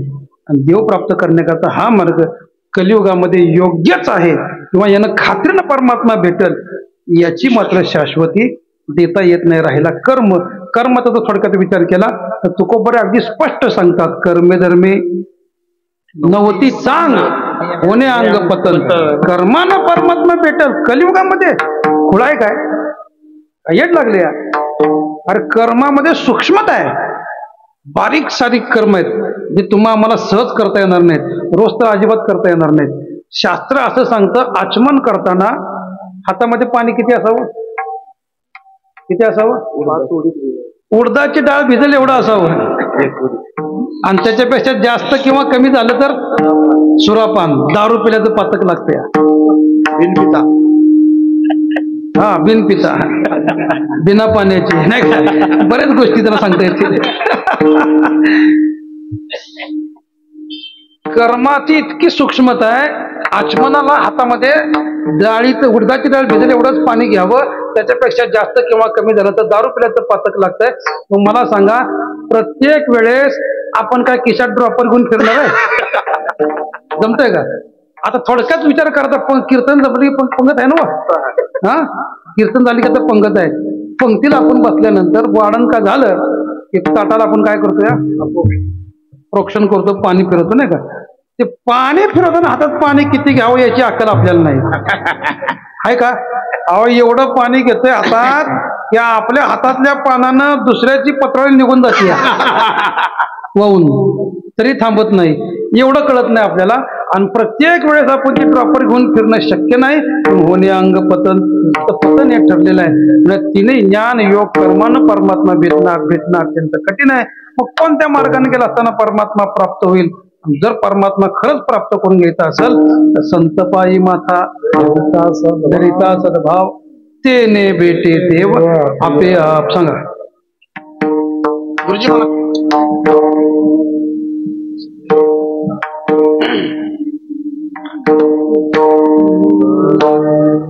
संत पायी माता धरिता सद्भावे. बोला संत पायी माता धरिता सद्भाव धरिता पायी माता धरिता. बोला पायी माता धरिता पायी माता धरिता भावे. संता पायी माता धरिता भावे. संता पायी माता हरिता सद्भाव संत पायी माता धरिता सद्भाव केने भेटे देव आपे आप केने भेटे देव आपे आप म्हणून संतासी अखंड भजावे म्हणून संतासी अखंड भजावे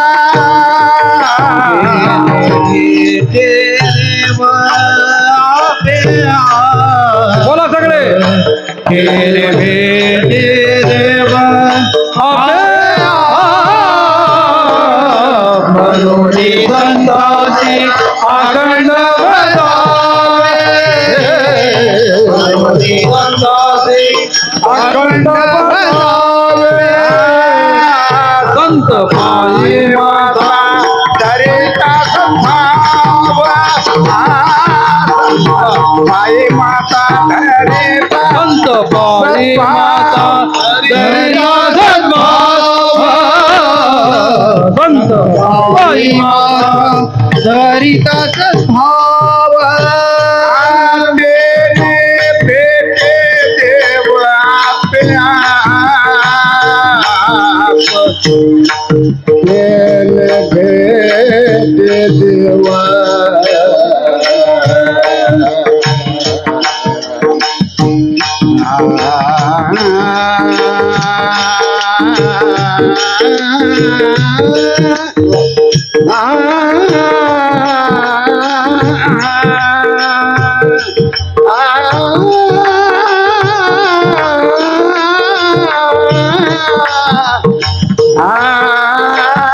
तेने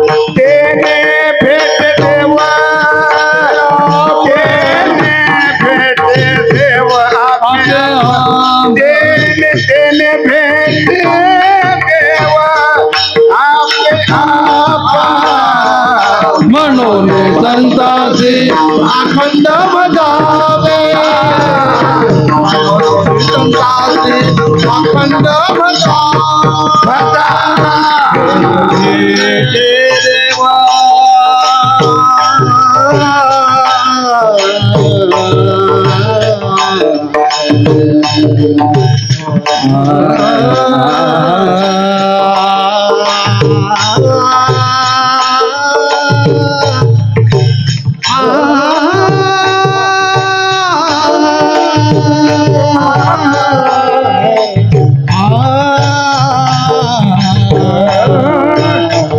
भेट देव आपे आप तेने भेट देव आपे आप म्हणून संतासी अखंड भजावे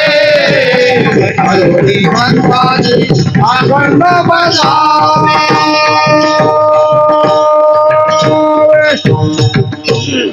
आनंदी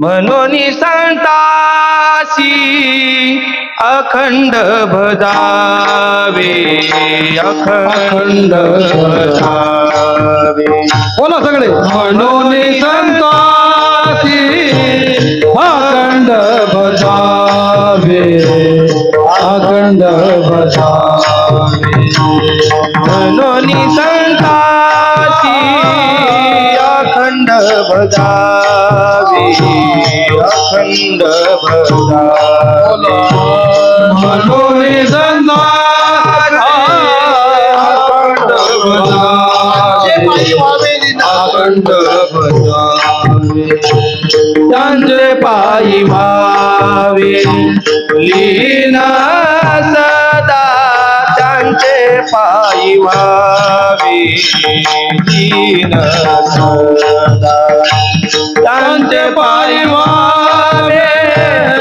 लीन सदा म्हणून संतासी अखंड बजावे अखंड बजावे म्हणून संतासी अखंड बजावे अखंड बजावे त्यांचे पायी भावे लीन सदा पायी भावे लीन सदा त्यांचे पायी भावे पायी व्हावे लीन सदा म्हणून संताची अखंड बजावे अखंड बजावे म्हणून संताची अखंड बजावे अखंड बजावे म्हणून संताची त्यांचे पायी भावे पायी भावे लीन सदा लीन सदा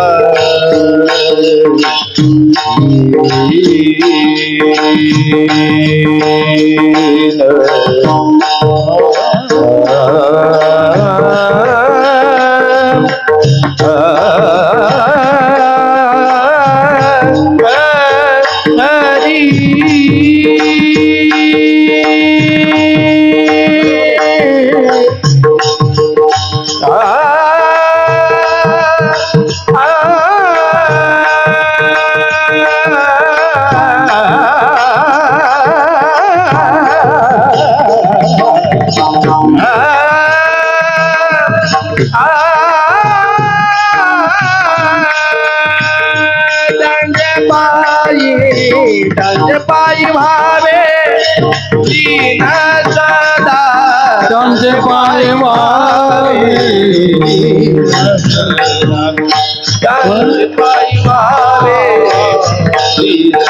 दिन सदा म्हणून संताची अखंड बजावी अखंड बजावी म्हणून संताची अखंड बजावी अखंड बजावी त्यांचे पायी भावे दिन सदा त्यांचे पायी भावे दिन सदा त्यांचे पायी भावे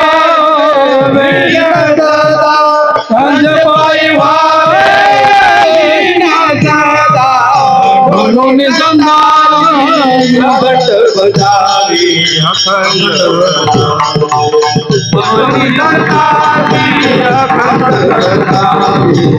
अखंड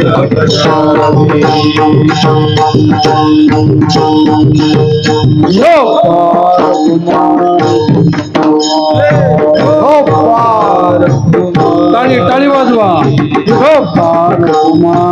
टाळ्या वाजवा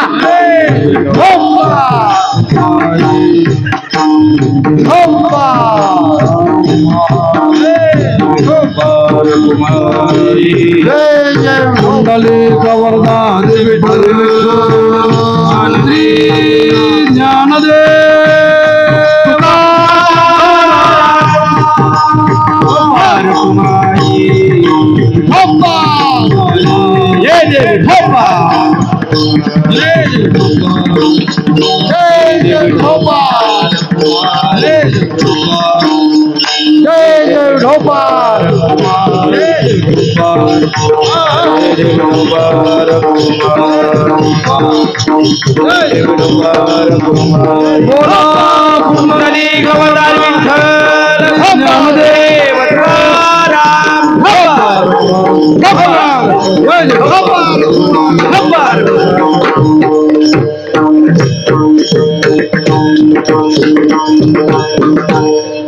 संत पायी माता धरिता सद्भाव तिने भेटे देव आप्या. मला सांगायचा मुद्दा एवढा आहे की कलियुगामध्ये परमात्म्याच्या प्राप्ती करता इतर सगळे मार्ग क्षीण झालेले आहेत. अवघ्या वाटा झाल्या क्षीण, कली न घडेची साधन उचित विधिविधान, न कळे न घडे सर्वता. हे शब्दाला अंडरलाईन करा. न घडे घडतं का आपल्यात ना? अहो माळ घातली म्हणजे 9 दिवस अगदी काय विचारताय तुम्ही? पंढरपूरला वारीला गेला आणि माळ घालून माघारी आल्यानंतर आता काय नव्याचं 9 दिवस आपल्या मराठीत म्हणतात ना, मग आहे भल्या पहाटे 4 वाजता उठणार, गार पाण्याची आंघोळ करणार, ठसठसीत गंध लावणार, तुळशीला पाणी घालणार, जप करणार, व्यासपीठ आपलं ज्ञानेश्वरी वाचणार, सगळं नियमधर्म चांगलं. 8 दिवस 9 दिवस करेक्ट चालतं. अगदी 10व्या दिवशी म्हणजे जरा थोडं उशिरा उठत काय बिघडतं. अरे तुला कोणी सांगितलं उद्योग करायला? न कळे न घडे, हे कळणंही कठीण आहे. सोपे वर्म आम्हा सांगितले संती. याचा अर्थ असा नाही की नित्यनेम करू नका, नित्यनेम केला पाहिजे, पण कसं काळ वेळ नाम विचारिता नाही, दोन्ही पक्ष पाहिजे. सगळ्या गोष्टी अनुकूलतेनं केल्याच पाहिजेत. ज्ञानेश्वरी रोज वाचली पाहिजेत, हरिपाठ रोज केला पाहिजेत, नामचिंतन घडलं पाहिजेत. असंच घडलं पाहिजे. हे कशाला नाटलं होतोय मध्ये? जे गुरुजनांनी सांगितले सोपं सांगितलं ना आपल्याला, या गोष्टी आपल्यातनं घडल्या पाहिजेत, पण हे घडणं अत्यंत कठीण आहे. मग कलियुगामध्ये अन्य साधनानं परमात्मा भेटेलच याची शाश्वती नाही. मग काय केलं असताना आम्हाला प्राप्त होईल? तर भगवान स्वतः सांगतात, सत्संगती वेगळे जाण, तात्काळ पावावया माझे स्थान, अनेक नाहीची बा साधन, सत्य जाण उद्धवा. संत महात्म्याने आपल्याला अगदी म्हणजे भगवंतांनी स्वतः सांगितलं, सत्य सांगतो की संतांच्या संगतीशिवाय माझी प्राप्ती नाही. मी भेटावं असं वाटतं ना, तर माझ्या प्राप्तीकरता मी कळावं असं वाटतं ना, मिया चाड तरी भक्ती न विसंबग, असे देव म्हणतात. आणि संतांच्या संगतीमध्ये राहा, आणि संतांच्या संगतीत राहिला असताना अकळावा श्रीपती येणे पंथी. पण काय करावं? सगळ्या संत महात्म्याने सांगितलं, सगळ्या गुरुजनांना आपल्याला सांगितलं, पण आपल्या स्वभावात काही फरक पडत नाही. आपल्या मराठीतली एक म्हण आहे बघा, कुत्र्याचं शेपूट किती वर्ष नळीत घातलं म्हणजे सरळ होतं या होतंय काय? एका आमच्या पंढरपूरच्यानं कसं होत नाही सरळ बघतोच म्हणला, PVC पाईप आणला, त्या शेपटात घातला असा शेपूट ते PVC पाईप मध्ये, तसंच पॅकिंग करून ठेवलं वर्षभर, काढलंच नाही त्यानं. आता कसं सरळ झालं नाही बघतोच म्हणला म्हणून ती पाईप काढला. पाईप काढल्याबरोबर वाकडं ती वाकडच. आपल्या स्वभावात बदल होत नाही. किती जरी आपल्याला गुरुजनांना सांगितलं तरी आपण सहज म्हणतो तू कर वटवट. ते माझे शब्द नाहीत, गुरुजनांचे शब्द आपल्याला आहे का? मी आहे तसाच आहे. किंवा अजून एक सोपी म्हण बघा, पालत्या गाड्यावर. किती त्याला सांगितलं म्हणजे ज्ञान प्राप्त होईल नाही कळत. आणि ते कळण्याकरता आपल्याला कुठे यावं लागतं? गुरु बिना अनुभव कैसा कळे. गुरु शिवाय ज्ञान प्राप्त होणं किंवा कळणं अत्यंत कठीण आहे. काय त्याला आपला मूळ स्वभाव आहे ना. तुकोपर्यंत एक क्षेपक अभंग आहे, आधी होता वाग्या दैवयोगी झाला पाग्या. मूळ स्वभाव जाईना येळकोट म्हणता. आपला मूळ स्वभाव बदलतच नाही. किती जरी सांगितलं, किती जरी काय केलं तरी मूळ स्वभावामध्ये बदल होईल असं काय सांगत नाही. आमचे बाबा गोष्ट सांगायचे, खेडेगाव होतं, त्या खेडेगावात जुन्या काळातली बरं 100 वर्षापूर्वी 125 वर्षापूर्वीची गोष्ट, 100-125 वर्षापूर्वी एक मास्तर एका शाळेमध्ये आले. आता त्या काळात शाळा कुठं भरायच्या हो? देवळं तर होती का?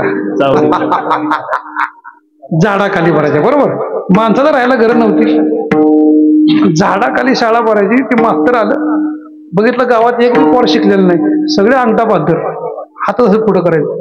गुरुजीला वाटलं याला ज्ञान झालं पाहिजे, म्हणून गुरुजीनं त्या 10 पोरांना शिकवायला सुरुवात केली. आणि त्या 10 पोरामध्ये एक असं अडाणी होतं, असं मट्ट होतं, त्याला किती जरी शिकवलं तरी त्या डोक्यात घुसत नव्हतं. तो का म्हणे ऐशी बुद्धी त्याची जड, त्या आवनी दगड बरं आला का? दगड बरं, पण हे आवा कस काय म्हणायचं म्हणाय म्हणजे हे आला काय ज्ञान होईना. जुन्या काळातली गोष्ट सांगतोय, आताची नवं. जुन्या काळात मास्तरला राग यायचा नव का?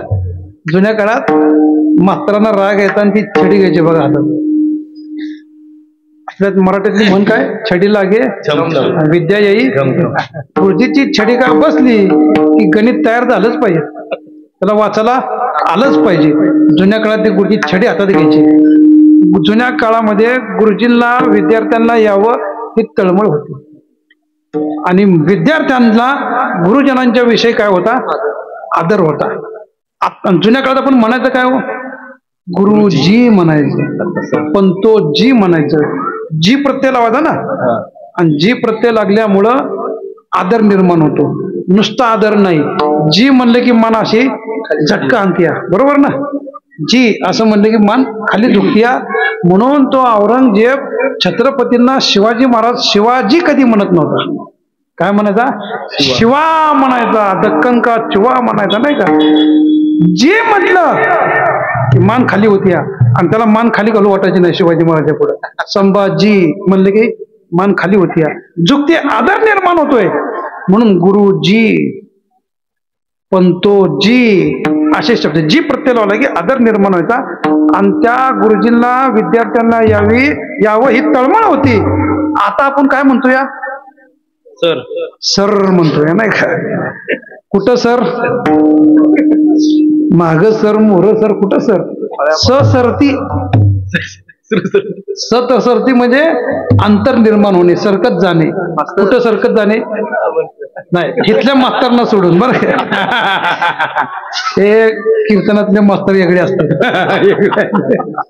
शाळेतले मास्तर वेगळे असते, त्यातला आणि ह्यातला काही संबंध नसतो. या तसं सरती म्हणजे अंतर निर्माण झालं, डिफरन्स निर्माण झालं. शिक्षकांना विद्यार्थ्यांना यावं न यावं हा विषय स्वतंत्र झाला. आणि विद्यार्थ्यांना शिक्षकाच्या विषयी आदर नाही. एखाद्या मास्तरनं एखाद्या पोराला मारलंच, पोर म्हणतोय आमच्या आळीला तुला दोंडाच घालतो म्हणतोय का नाही? आहे का नाही? परत आपण पेपरला वाचतो का नाही बातम्या? अशी परिस्थिती आपल्याला निर्माण झालेली पाहायला मिळते. आता काय सांगू, गोष्ट आठवून तुम्हाला सांगतो. असं जे खेडेगाव, आणि त्या खेडेगावात इन्स्पेक्शन घेणारा एक मास्तर आलं. मास्तरने प्रश्न केला पोरांना, साहेबानं, पोराओ लंका कुणी जाळली? पोरं लटलट लटलट कापायला लागली, एकमेकाकडे लागली बघायला. कारण तू जाळली का? हा, लंका कोणी जाळली पोराला सांगता येईना. एका पोराला बळण उठवून सांग लंका कोणी जाळली. इतकं घाबरलं. ती म्हणला मी 2 दिवस शाळेत आलोच नव्हतो म्हणला. तू 2 दिवस नाही येण्याचा लंका जाळण्याचा काय संबंध आहे? त्याला जमना. पोरांना जमना म्हणल्यावर त्या साहेबांना मास्तरला प्रश्न केला, सरांना, सर अहो तुम्ही तरी सांगा लंका कोणी जाळली? सरळ तर कुठलं येते? हे सर कीर्तनात तर येते. ते कीर्तनामध्ये येत नव्हतं. त्याला वैताग आला, ही मला का प्रश्न करते मला. ती मास्तर म्हणलं कुणी का जळणार? म्हणलं मला काय घेणं देणं, त्याला सांगता येईना. मग तरी इन्स्पेक्शन घेणारा साहेब जाम चिडलं, आणि मग गावातल्या सरपंचाला बोलवलं. सरपंच आलं. सरपंच जरा शिकलेलं होतं, तरुण होतं. मास्तरने साहेबांना विचारलं, काय साहेब का चिडलाय? अहो काय तुमचं गाव, ती शाळा? पोरांना विचारलं, विद्यार्थ्यांना, लंका कोणी जाळली? पोरं म्हणते 2 दिवस आलं नव्हतं. सरांना विचारलं, लंका कोणी जाळली? सर म्हणतात कोणी का जाळणं, मला काय घेणं देणं पडलं. शेवटी त्या साहेबाला वाटलं सरपंच जरा तरुण दिसतोय, शिकला सवरलेला दिसतोय, म्हणजे सरपंचालाच प्रश्न करतो म्हणला. आणि सरपंचाला प्रश्न केला, सरपंच साहेब अहो लंका कोणी जाळली? सरपंच लागलं डोकं खाजवायला. म्हणला काय साहेब काय सांगू? म्हणला आमच्या गावात 2 पार्ट्या आहेत म्हणला.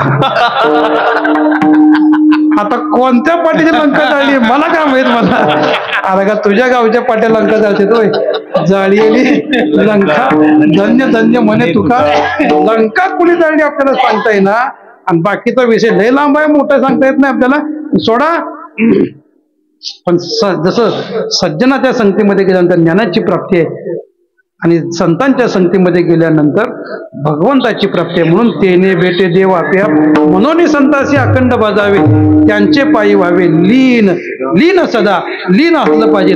लीन झालं तरच तोची ज्ञानला आहे गुरु कृपा.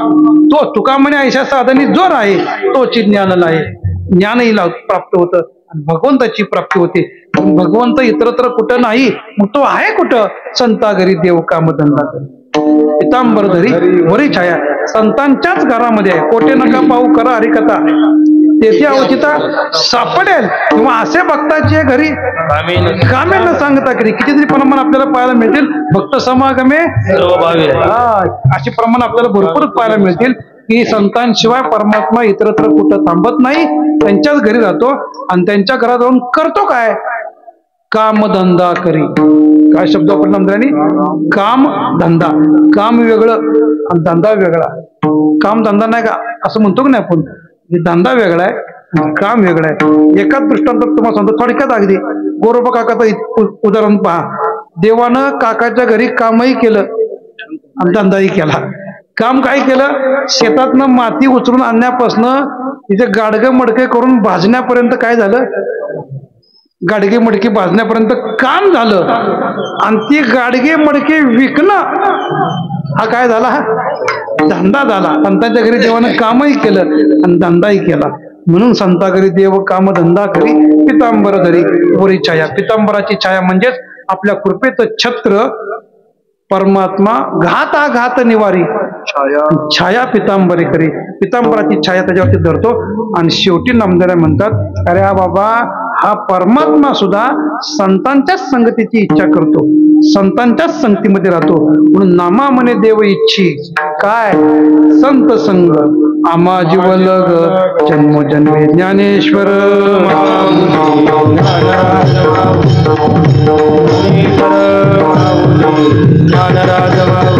जय महाराज कुंडली कवरदा हरी विठ्ठल ज्ञानदेव जय ज्ञानेश्वर माऊली ज्ञानराज माऊली ज्ञानेश्वर माऊली ज्ञानराज माऊली.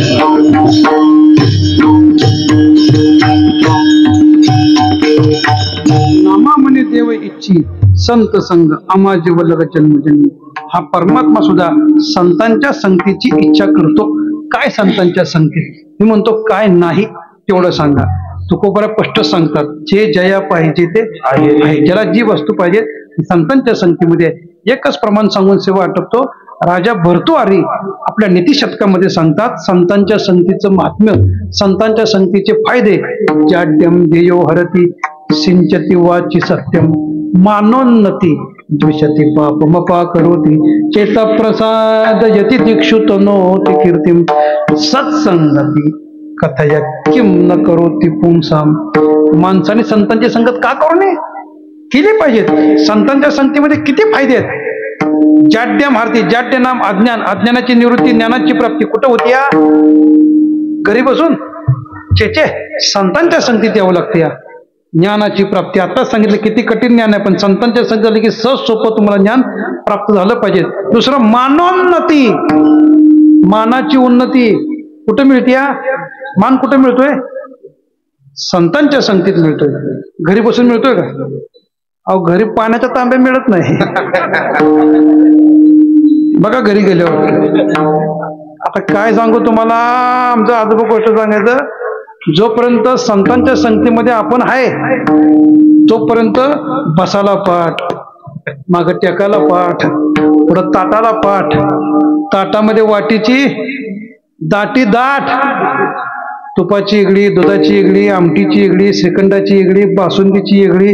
फक्त तोंडाला पाणी सुटून देऊ नका, नाही का. हा, वाट्याची दाटी दाट ताटामध्ये, पुन्हा पांढरा भात, काळा भात, पिवळा भात, नव काय, आणि किती भजे काय, पापड काय, हे सगळं संतांच्या संगतीमध्ये आल्यावर. आणि हेच कीर्तनकार कीर्तन करून घरी का गेलं. अरा आता काय तुम्हाला सांगायचंय. असं सांगतात बाबा आमच्या आजोबा, घरी गेल्यानंतर रात्रीची वेळ असावी, बाहेर रपाट्या पाऊस चालू असा, धन धन धन धन धन, लाईट गेलेली असावी, बेल बंद पडलेली असावी, हे दार खाली उभारून ती दार वाजवते, हाका मारतय, ऐकलं का, ऐकलं का, खाल्लं म्हणतंय, वरनं काही रिस्पॉन्स येत नाही. शांत अर्धा तास ओरडून ओरडून कशाला कोरड पडते, आणि मग ह्याचा आतनं आवाज होतोय, दम नाही का, आला का इकडं, बसाला पाठ, टेकाला पाठ, आणि इकडे दम नाही का, गप बसतो बाबा, काय बोलत नाही. परत अजून 10-15 मिनिटं निघून जातात मध्ये. कसं तर खाली येतंय, खाली आल्यानंतर दार उघडल्या बरोबर, दार उघडल्यावर मांजर कसं घुसतं घसकनात, तसं आज घुसतं या. आणि जवळच पडलेली चादर कशी का असना तशीच उचलते, लेकराने घाण केलेली का असना तसंच उचलते, तसेच झटकते, आपणच टाकतंय ना आपणच झोपतंय घरी गेल्यावर. बरं, आणि सकाळी उठल्या उठल्या काय कांदा पोहा आहेत, हा छेचे, अहो 3 टाइमचं एकदाच जेवण. 3 टाइमचं नाश्ता, दुपारचं, संध्याकाळचं मिळून एकदाच जेवण, आणि ते बी जेवण असतंय करवती बेत. करवती बेत कळला काय तुम्हाला? करवती बेत म्हणजे सुताराची करवत कशी चालती, कशी चालती? आवाज नाही. सुताराची करवत वळिंब्यात चालती, बरोबर ना? म्हणजे त्या रेषेवर चालती, बरोबर का? आवाज येणं हा भाग निराळा आहे, पण वळिंब्यात रेषेत चालती. तसं घरी गेले की आपलं जेवण पिठलं भाकरी, पिठलं भाकरी, वळिंब्यात हात चालतोय असा, नाही का? हात कसा चालतोय? वळिंब्यात. भाकरीतनं उठला की पिठल्यात, पिठल्यातनं उठला की तोंडात. एवढाच वळिंबा. इकडं भजी नाही, इकडं पापड नाही, तिकडं लोणचं नाही. छे छे छे छे छे छे, असलं काही भानगड नाही. करवती बेत घरी गेले की. पण संतांच्या संगतीमध्ये आल्यानंतर मानोन्नती, मानाची काय होती? उन्नती. आणि हे केवळ संतांच्या संगतीमध्ये. ज्ञानोबा तर म्हणतात, अरे अज्ञापक व्हाल वाचा सिद्धी पावाल. संतांच्या संगतीचा परिणाम असा आहे, वाचेन बोलल तुम्ही म्हणाल ते खरं होईल, तुम्ही म्हणाल ते खरं होईल. वाचा सिद्धी त्याला म्हणतात. एवढे सगळे फायदे संतांच्या संगतीमध्ये असताना किम न करोती, का आपण जीवनामध्ये करू नये? थोड्या वेळ जरी संगत घडली तरी आपल्या जीवनाला कलाटणी मिळाल्याशिवाय राहणार नाही. म्हणून सद्गुरूच्या संतांच्या संगतीमध्ये राहण्याचा प्रयत्न करावा. तुका म्हणे जिने भले संत संघटने. आणि हे जाणूनच देव सुद्धा संतांच्या संगतीची इच्छा करतो. म्हणून नामदेव म्हणतात, नाम म्हणे देव इच्छी संत संग, नाम म्हणे देव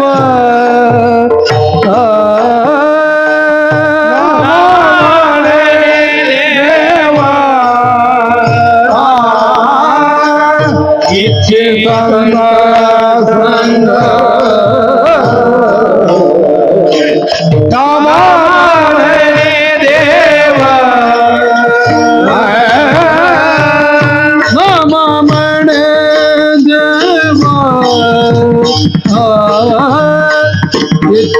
संत संग, नाम संत संग, नाम म्हणे देवा,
अखंड बजावे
संतांची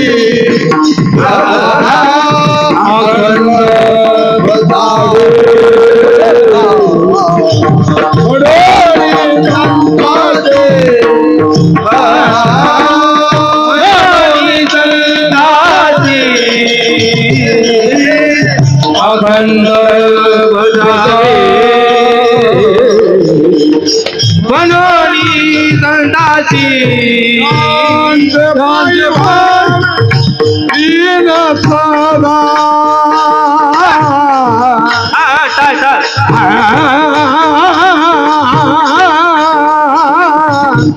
रांगे पायी व्हावे लीला सदा लीला सदा लीला सदा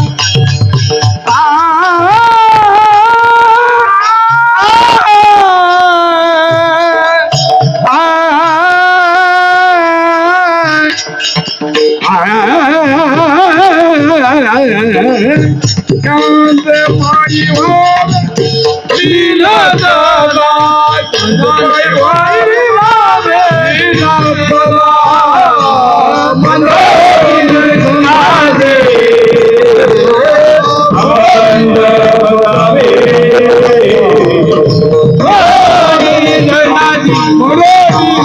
कांदे